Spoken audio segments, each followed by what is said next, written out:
आदाब नाजरीन, मैं हूं मुनज़्ज़ा शाह। खबर दोपहर में आपका खैर मकदम है। आज खबर दोपहर में बात करेंगे मध्य प्रदेश में नए सिलेबस की। जब अपना सिलेबस लागू कर रहा है तो हमारे गौरवशाली अतीत को भी हम सामने लाने का प्रयास कर रहे हैं।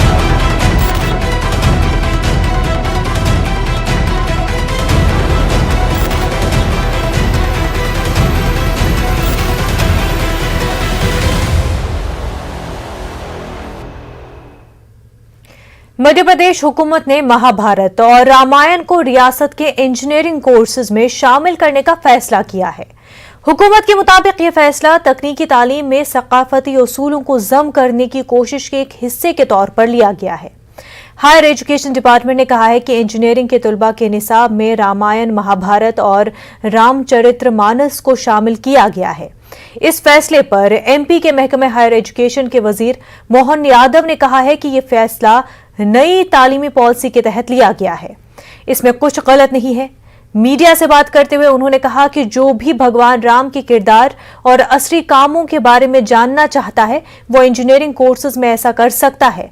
उन्होंने मजीद कहा कि उनकी वजारत गजल की शक्ल में उर्दू भी पढ़ाने जा रहा है।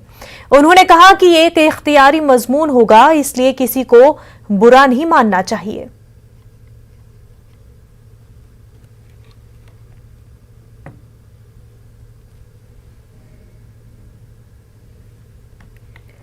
तो आपको बता दें कि मध्य प्रदेश के फर्स्ट ईयर ग्रेजुएशन कोर्सेज में आर्ट्स की अगर हम बात करें और इंजीनियरिंग की जहां पर बात करें तो वहां पर निसाब में, करिकुलम में महाभारत, रामायण को जोड़ा गया है। हालांकि ऑप्शनल सब्जेक्ट्स के तौर पर ये पढ़ाया जाएगा, लेकिन ऑपोजिशन इस मामले में मध्य प्रदेश सरकार की तनकीद कर रही है इस वजह से कि एक मखसूस सोच को, आइडियोलॉजी को फरोग किया जा रहा है। राम के नाम पर जो है सियासत की जा रही है। वहीं ये भी कहा जा रहा है कि सभी मजहबों की किताबें जो है फिर जोड़नी चाहिए। बाइबल हो, कुरान हो या सिख मजाहिब की किताबें हो, उनको भी फिर करिकुलम में जोड़ना चाहिए, अगरचे वैल्यूज ही स्टूडेंट्स में इनकलकेट करने हैं।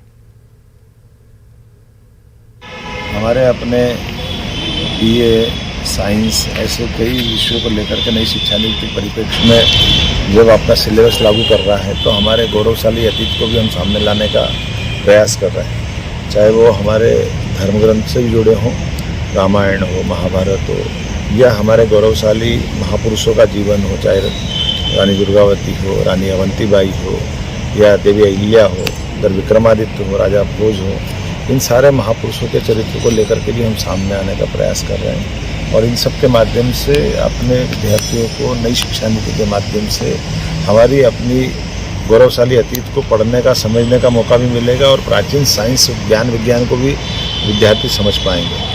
हमारे देश, संस्कृति, समाज और संस्कारों के हर रग में राम बसा हुआ है और उसमें कहा गया है कि राम जन्म में, राम मरण में, राम बसा कण कण में है। तो जब कण कण में राम बसा हुआ हो और जिस हनुमान के दिल को चीर कर उन्होंने बताया था कि वहां भी राम बैठे हुए हैं, उसको यदि मोहन यादव जी की सरकार अब पाठ्यक्रमों में शामिल करने की कोशिश करेगी तो मैं सोचता हूं कि सनातन धर्म का अपमान है। जो लोग राम को धर्म की अपेक्षा अपनी आर्थिक समृद्धि और सरकार बनाने का माध्यम बनाए हुए हैं, यदि वो राम, हनुमान और कृष्ण की जीवनियां जो उपलब्ध ही नहीं है, जो अवतार थे, जो ग्रंथों में लिखे हैं, जिनको पूरे विश्व में सम्मान की निगाह से देखा जाता है, उनको उज्जैन के मोहन यादव जी समझाने की कोशिश करेंगे तो मैं सोचता हूं कि यह हमारे तीनों आराध्यों का अपमान है। अलीगढ़ में जारी तकरीब में योगी आदित्यनाथ खिताब कर रहे हैं, सीधा रुख करते हैं। श्री राजवीर सिंह राजू भैया जी, माननीय सांसद श्री सतीश गौतम जी,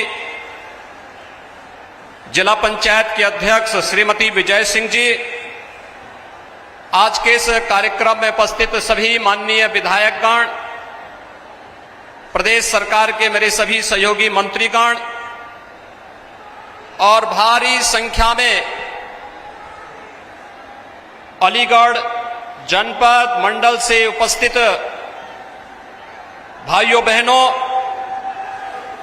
आज राधा अष्टमी भी है और ब्रज क्षेत्र के लिए आज के दिन का बड़ा महत्व है और ये हम सब का सौभाग्य है कि विश्व के सबसे लोकप्रिय राजनेता आदरणीय प्रधानमंत्री जी आज ब्रज भूमि पर, आज इस अलीगढ़ की पावन धरती पर अपना मार्गदर्शन और आशीर्वाद प्रदान करने के लिए और यहां की बहुप्रतीक्षित मांगों को पूरा करने के लिए स्वयं हमारे बीच में उपस्थित हैं। मैं आप सब की ओर से आदरणीय प्रधानमंत्री जी का हृदय से स्वागत करता हूं, अभिनंदन करता हूं।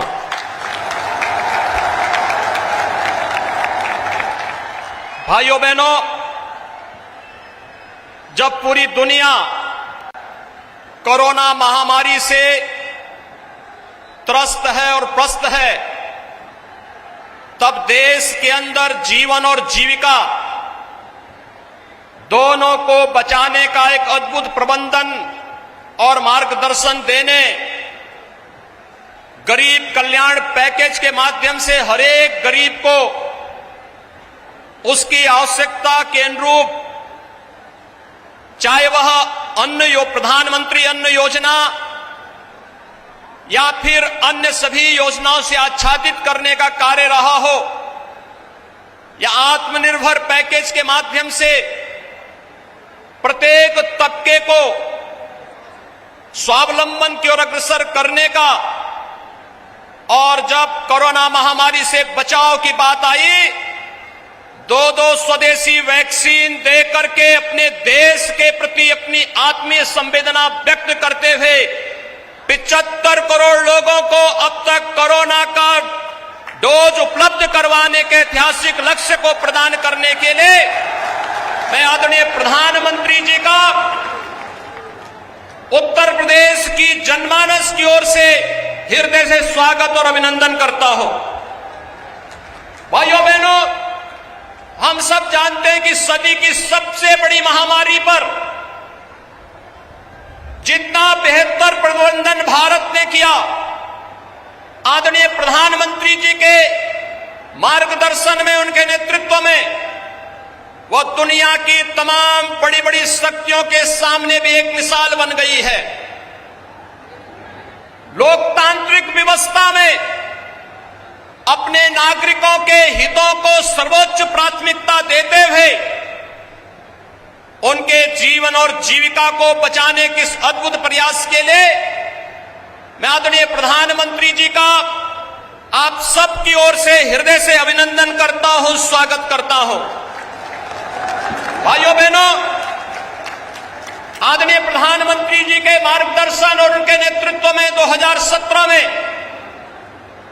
उत्तर प्रदेश में भारतीय जनता पार्टी नेतृत्व की सरकार बनी।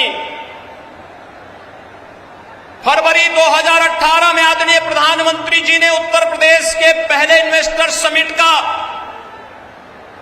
उद्घाटन आकर के स्वयं करके हमें कृतार्थ किया था, और आज उसका परिणाम है कि देश के अंदर उत्तर प्रदेश निवेश के अच्छे गंतव्य के रूप में आगे बढ़ा है। 3 लाख करोड़ रुपए से अधिक का निवेश उत्तर प्रदेश में हुआ और उत्तर प्रदेश के 1 करोड़ 61 लाख नौजवानों को अपने ही गांव में, अपने ही घर में, अपने ही जनपद में रोजगार और नौकरी की सुविधाएं उपलब्ध हुई।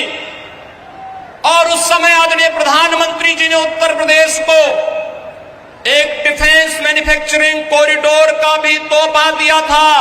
और भाइयों बहनों, अलीगढ़ नोड के कार्य के शुभारंभ के लिए आज आदरणीय प्रधानमंत्री जी का स्वयं आगमन अलीगढ़ में हुआ है। इसलिए भाइयों बहनों, रक्षा उत्पादन में देश के आत्मनिर्भरता के लक्ष्य के साथ साथ अलीगढ़ जैसे क्षेत्र में जो हार्डवेयर में वन डिस्ट्रिक्ट वन प्रोडक्ट में जिसने अपनी एक अलग मिसाल प्रस्तुत की है, उस फील्ड में डिफेंस कॉरिडोर के निर्माण के इस नोड के शुभारंभ के लिए आज आदरणीय प्रधानमंत्री जी का आगमन यहां पर हो रहा है। मैं इसके लिए अलीगढ़ वासियों की ओर से, आप सभी नागरिकों की ओर से आदरणीय प्रधानमंत्री जी का हृदय से स्वागत करता हूं, अभिनंदन करता हूं। भाइयों बहनों, आप अक्सर इस बात के पहले कहते थे कि आजादी की लड़ाई में इस क्षेत्र को नेतृत्व प्रदान करने वाले और उस कालखंड में भी शिक्षा और समाज सेवा के लिए अलग जगाने वाले राजा महेंद्र प्रताप सिंह को पश्चिमी उत्तर प्रदेश कभी विस्मृत नहीं करता। और आज आदरणीय प्रधानमंत्री जी के आशीर्वाद और उनके मार्गदर्शन में अलीगढ़ में राजा महेंद्र प्रताप सिंह जी की स्मृति में उनके नाम पर एक राज्य विश्वविद्यालय का शिलान्यास करने के लिए आदरणीय प्रधानमंत्री जी आज हम सबके बीच में यहां पर उपस्थित हुए हैं। अलीगढ़ में योगी आदित्यनाथ खिताब कर रहे थे। तो आपको बता दें कि मध्य प्रदेश में महाभारत और रामायण को इंजीनियरिंग कोर्स और फर्स्ट ईयर ग्रेजुएशन कोर्सेज में शामिल करने का मध्य प्रदेश सरकार ने फैसला किया है। हमारे साथ इस वक्त BJP spokes person Umesh Sharma और कांग्रेस स्पोक्स पर्सन भूपेंद्र गुप्ता जी जुड़ चुके हैं। दोनों का खैर मकदम है न्यूज़ 18 उर्दू में। सबसे पहले भूपेंद्र गुप्ता जी, आपसे जानना चाहेंगे, जो फैसला मध्य प्रदेश सरकार ने लिया है, इसको आप किस तरह से देखते हैं? ये तो उनकी आवाज आ रही योगी महाराज जी। भूपेंद्र जी, आप तक हमारी आवाज पहुंच पा रही है? आपकी आवाज तो आ रही, पीछे से योगी की आ रही है, उसकी आवाज नहीं कट रही। जी, टेक्निकली देखते हैं कि क्यों आपको अभी भी आवाज आ रही है। तब तक आ रही, वो योगी का भाषण चल रहा है। जी बिल्कुल, इस मामले पर टेक्निकल टीम से गुजारिश है कि वो देख ले कि आवाज आप तक क्यों पहुंच पा रही है। तब तक उमेश शर्मा जी, आपसे जानना चाहेंगे, ये फैसला जो है माना जा रहा है कि न्यू एजुकेशन पॉलिसी के तहत लिया गया है, किस तरह से इस फैसले को लिया गया है और टेक्निकल कोर्स में खास तौर से महाभारत और रामायण को जोड़ने का, शामिल करने का फैसला क्यों लिया गया है?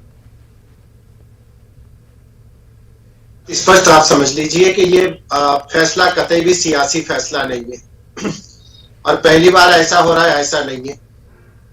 हमारी शिक्षा के पाठ्यक्रमों में मुझे लग रहा है कि आजादी के बाद से ही नैतिक शिक्षा पर जोर दिया जाता रहा है।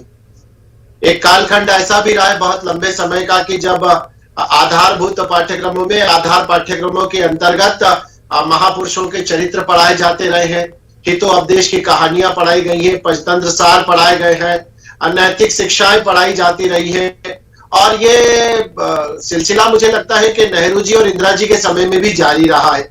बाद में न जाने क्या कांग्रेस पार्टी का ऐसा शिगुफा रहा कि सोनिया गांधी जी का जिस समय कांग्रेस पार्टी में आधिपत्य स्थापित हो गया, उसके बाद शने शने अनेक राज्यों में जहां कांग्रेस पार्टी की सरकारें काबिज हो गई, वहां से पाठ्यक्रमों में इस प्रकार के जो विषय थे उनको निकाल दिया गया। भारतीय जनता पार्टी ने वापस इनको जोड़ा है और दो तीन बातें इसमें महत्वपूर्ण है जो मैं बताना चाहता हूं कि एक तो ये ऐच्छिक पाठ्यक्रम में जोड़ा गया है, तो ऐच्छिक है, ये किसी पर बंधनकारी नहीं है कि आपको अनिवार्य रूप से ये पढ़ना पड़ेगा और केवल इंजीनियरिंग के विद्यार्थियों को पढ़ाया जा रहा है, ऐसा नहीं है। बीए जो कला संकाय होता है या बीकॉम जो वाणिज्य के स्नातक करने वाले छात्र हैं, उनको भी प्रथम वर्ष के पाठ्यक्रम में इस प्रकार के पाठ पढ़ने के लिए ऐच्छिक रूप से प्रस्तावित करा गया है कि अगर आप चाहते हैं तो पढ़ा जाए। केवल रामचरित रामायण को पढ़ा जा रहा है या महाभारत को पढ़ाया जा रहा है, ऐसा नहीं है। रामायण भी शामिल है, महाभारत भी शामिल है, रामचरितमानस का जो वैचारिक दर्शन है वो भी शामिल है। जो हमारे सूफी संत हुए हैं, जो दरवेश बड़े हुए हैं, उन सबके सूफियाना कलामों को, उनकी जो सूफी नसीहतें थी, उन सूफियाना नसीहतों को भी इसमें शामिल किया है। और केवल रामायण महाभारत या सूफियाना कलाम रखे गए, ऐसा नहीं है। महापुरुषों के चरित्रों को भी इसमें रखा गया है। जितने हमारे महापुरुष हुए, पौराणिक काल के हो, जिनके धार्मिक संदर्भ हो वो भी, और जिनके ऐतिहासिक संदर्भ रहे, ऐसे सारे महापुरुषों को भी शामिल करा गया है। अब इसके पीछे का उद्देश्य क्या है? तो इसके पीछे का उद्देश्य यह है कि जो हमारा विद्यार्थी होता है, आज का छात्र, आज का नागरिक है, कल का भी नागरिक बनेगा। इस भारत के निर्माण में उसकी भूमिका सुनिश्चित होती है, तो वो भारत के निर्माण में अपनी नागरिक दायित्वों का निर्वहन करेगा। तो हमें लगता है कि उसका आध्यात्मिक स्तर है वो बहुत उन्नत होना चाहिए, उसका मनोबल जो है वो बहुत मजबूत होना चाहिए। तो एक वैल्यूज को इनकलकेट करने के लिए स्टूडेंट्स में जो है अच्छे एथिक्स और जो मॉरल्स है उनको लाने के लिए इस तरह का कदम उठाया गया है। भूपेंद्र जी, उम्मीद है आपको आवाज सही से पहुंच पा रही होगी। आपसे जानना चाहेंगे कि इस फैसले को जो मध्य प्रदेश सरकार ने लिया है उसको आप किस तरह से देखते हैं? देखिए, ये तो एक तरह का एक राजनीतिक ढोंग है। पहले से ये सारी चीजें पढ़ाई जा रही हैं। नानक के बारे में पढ़ाते हैं, हमने स्कूलों में ही पढ़ा है। राम के बारे में पढ़ाते हैं, महाभारत पढ़ाते हैं, हमने स्कूलों में ही पढ़ा है। और सारे लोग बरसों से इनकी बाइबल के बारे में पढ़ाते हैं, कुरान के बारे में पढ़ाते हैं। तो ये जो पार्ट है, ये बच्चों की शिक्षा के स्तर पर इन चीजों को पढ़ाया जाना चाहिए। और जो आर्टिकल 14 है उसका पालन करते हुए संविधान के सारे लोगों के बारे में पढ़ाओ, किसी को कोई आपत्ति थोड़ी है। लेकिन भारतीय जनता पार्टी केवल जो है एक डिवीजन करने के लिए, वोटों का पोलराइजेशन करने के लिए ये पाखंड रोज रोज करती है, जिसका कोई औचित्य नहीं है। आज मध्य प्रदेश में कोरोना से लोग मर रहे हैं, आज मध्य प्रदेश में डेंगू से लोग मर रहे हैं। डेंगू जैसा बुखार नहीं संभाल पा रही मध्य प्रदेश की सरकार। इन पर कोई सवाल खड़ा नहीं करे तो इस तरह के सवाल फेंक के जो है ये अपने हेडलाइन बनाकर और बहस चलवाते हैं नकली, और कोई इनका काम नहीं है। आज किसान मर रहा है, सरकार ने जो बीज उसको किसान को सप्लाई की है सोयाबीन के, वो इसके खेत में अंकुरित नहीं हुए, मर गया है किसान। उसकी जो है जो फसल की कीमत ये आदि करने वाले थे, उसकी फसल की जो खाद बीज है उसकी कीमतें दोगुनी कर दी इन्होंने। तो ये जो लूटमारी मची है मध्य प्रदेश में, उस लूटमारी से बचने के लिए ये रोज इस तरह का एक ढोंग फेंकते हैं और उस ढोंग से जो है जनता का ध्यान बटाना चाहते हैं। ये तो बाकी जमाने से आज बच्चा जानता है इनके बारे में। और भगवान राम को इनके कहने से भगवान राम बने हैं क्या? जब जो है सनातन हजारों साल से उनको लोग पूजने वाले हैं, ये भारतीय जनता पार्टी उनके क्या प्रोपराइटर है क्या? ये जो ढोंग करते हैं, ये आज जो है पूरी दुनिया में राम को माना जाता है। अल्लामा इकबाल ने उन्हें इमाम हिंद कहा था। इंडोनेशिया में उनकी पूजा की जाती है और वो मुस्लिम देश है, वहां पर रामलीलाएं होती हैं। तो ये क्या इनकी बपौती है क्या? और ये किस आधार पर जो है इस चीजों को केवल ये चुनावी विभाजन करने के लिए, पोलराइजेशन करने के लिए ये भगवान का दुरुपयोग करते हैं, उनकी स्मृति का दुरुपयोग करते हैं। हिंदुस्तान का बच्चा राम को भगवान मानता है, उनके सामने माथा झुकाता है। और जब बीजेपी वाले पैदा नहीं हुए थे, कांग्रेस वाले पैदा नहीं हुए थे, तब से उनको पूज रहे हैं लोग। तो क्या इनके कहने से पूज रहे हैं क्या? जी, इस बात का जवाब हम उमेश जी से जरूर लेंगे, लेकिन उससे पहले हाजी मोहम्मद हारून साहब जमीयत उलमा मध्य प्रदेश के प्रेसिडेंट हमारे साथ जुड़ चुके हैं। खैर मकदम है आपका हाजी साहब। ये बता दें कि आप इस फैसले को किस तरह से देखते हैं जो मध्य प्रदेश सरकार ने लिया है महाभारत और रामायण को इंजीनियरिंग कोर्स और दीगर फर्स्ट ईयर ग्रेजुएशन कोर्स में शामिल करने के लिए? देखिए, बिस्मिल्लाहिर्रहमानिर्रहीम, ये जो तरीका इख्तियार कर रहे हैं वो तरीका गलत है। रामायण और महाभारत और रामचरितमानस और वेद ये सब मेरे पास हैं और सब मैं लगातार पढ़ता हूँ और मेरे यहाँ पढ़ाई भी जाती है। लेकिन ये जो तरीका इख्तियार किया जा रहा है, हम इस तरीके के खिलाफ हैं। आप रामायण अगर पढ़ाना चाहते हैं, देखिए, एक तो बात ये होती है कि अगर रामायण या हमारी जो मजहबी किताबें हैं वो बहुत एहतराम के साथ पढ़ी जाती हैं, बहुत एहतराम के साथ रखी भी जाती हैं। आप हर किसी के हाथ पे देंगे, ये तरीका ठीक नहीं है। या तो आप सारे मजहब की तालीम दीजिए, कुरान शरीफ भी पढ़वाइए और दूसरी किताबें भी पढ़वाइए, बाइबल भी पढ़वाइए, अच्छी बात है सब में। इनको पढ़ाना मकसद नहीं है। देखिए, पढ़ाने पढ़ने का तो हम बचपन से रामायण भी सुनते आए हैं और उर्दू की किताबों में हमने गीता को भी पढ़ा है, हमने रामायण को भी पढ़ा है। आज तक रामायण का एक सीन के नाम से हमारी किताब में है मौजूद, तो वो कोई मसला नहीं है। लेकिन ये भगवाकरण कर पूरे मामले को खराब करना चाहते हैं। मेरा ये कहना है कि आप यूनिवर्सिटियों में कंपैरेटिव स्टडी का डिपार्टमेंट खोलें और उसमें जो लोग अच्छी तालीम हासिल कर रहे हैं उनको सारे मजहब की, मुसलमानों को वेद और रामायण इसकी तालीम दिलवाएं और हिंदू भाइयों को कुरान पाक और बाइबल की तालीम दिलवाएं। अगर आप सही मानों में एकता चाहते हैं, राष्ट्रीय एकता चाहते हैं, आप आए मैदान में, हम उसके लिए तैयार हैं। मुल्क में एक दो यूनिवर्सिटियां हैं ऐसी, लेकिन हमारे मध्य प्रदेश में नहीं है। कंपैरेटिव स्टडी होना चाहिए, तुलनात्मक अध्ययन होना चाहिए, प्यार मोहब्बत का माहौल के लिए। आप खामखा एक जिस तरह का, आप पहले कहा कि भोजन मंत्र करिए, फिर कहा कि सूर्य नमस्कार करिए। अब भाई मुसलमान बच्चा स्कूल में भोजन मंत्र नहीं करता है, वो बिस्मिल्लाहिर्रहमानिर्रहीम पढ़ के अपना गाना शुरू करता है। और उसका मतलब भी अगर हिंदू भाई सीखेंगे तो उसका मतलब ये होगा, शुरू करता हूँ अल्लाह के नाम से। इसमें कोई दिक्कत की बात नहीं है। अलहम्दु शरीफ पढ़ी जाती है, ईश्वर की तारीफ की जाती है। लेकिन ये जिस तरह का प्रोपेगेंडा करके सिवाय अपने पता नहीं क्या मकसद है, हम हाथ जोड़ के गुजारिश करते हैं भाई, अमन, भाईचारा, प्यार, मोहब्बत इसकी सख्त जरूरत है। और वो तब हासिल होगी कि आप सारे मजहब की तालीमात को दें, सिर्फ एक मजहब की तालीम से काम नहीं इस बात को लेकर के उमेश शर्मा जी आपसे जानना चाहेंगे, जो पहले बात उठी कि ये सब जो है सियासत की जा रही है, पोलराइज करने की कोशिश हो रही है। मध्य प्रदेश में पहले से कई सारे मसाइल है, उन पर तवज्जो न देकर इन बातों को लेकर के जो है ध्यान भटकाया जा रहा है।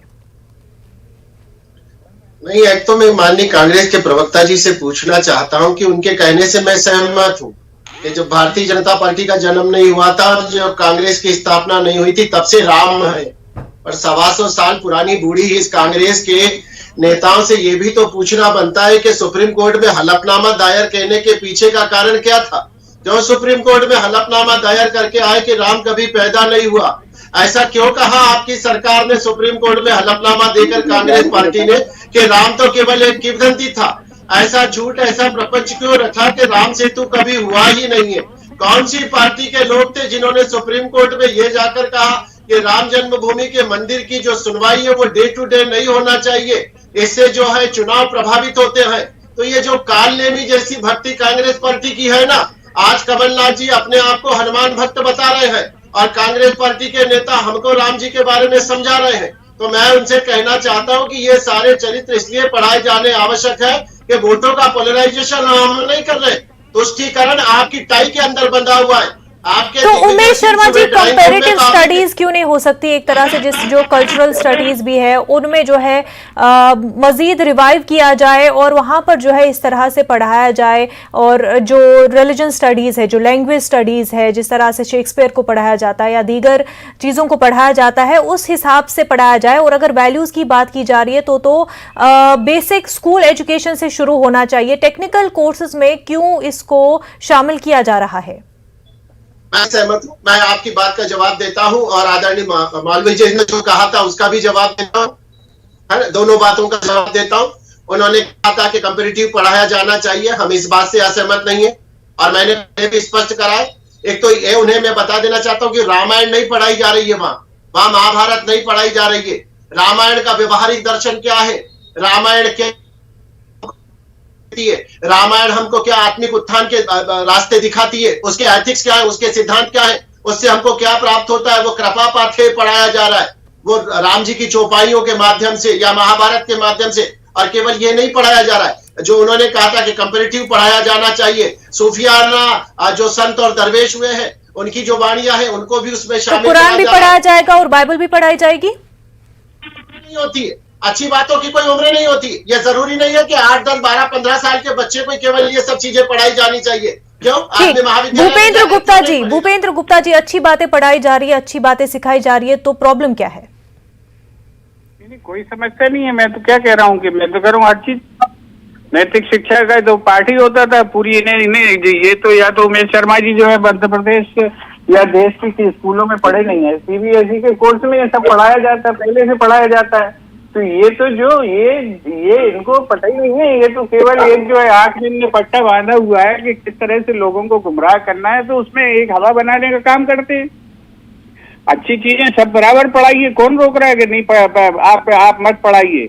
और ये जो फालतू फंड की बातें करते हैं कि बात चल रही है अभी कोर्स में जो है इंजीनियर, मैं खुद इंजीनियर हूँ, इतनी हंसी उड़ेगी इनकी कि ये संभाल नहीं पाएंगे। पढ़ा के देखिए आप मेडिकल कॉलेज में पढ़ाइए, अभी जो है दीनदयाल उपाध्याय को बच्चे आपकी हंसी नहीं उड़ाएं तो नाम बदल देना।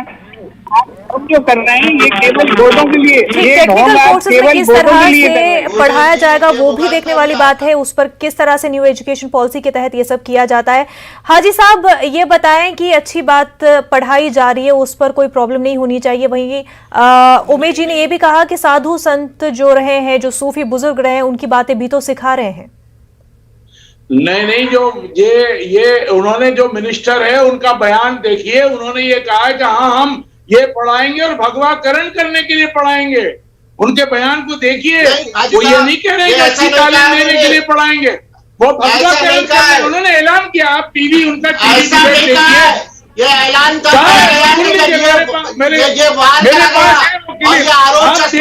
कि भगवाकरण कर रहे हैं क्या? ये आरोप पहले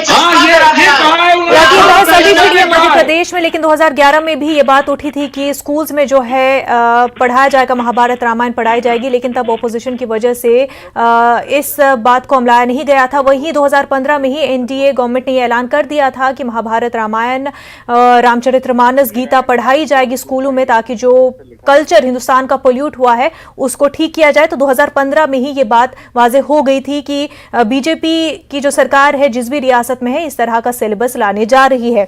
हाजी मोहम्मद हारून साहब, उमेश शर्मा जी और भूपेंद्र गुप्ता जी, आप तीनों का बेहद शुक्रिया हमारे साथ बात करने के लिए। तो नाजरीन, खबर दोपहर में फिलहाल इतना ही, हमें दीजिए इजाजत, आदाब।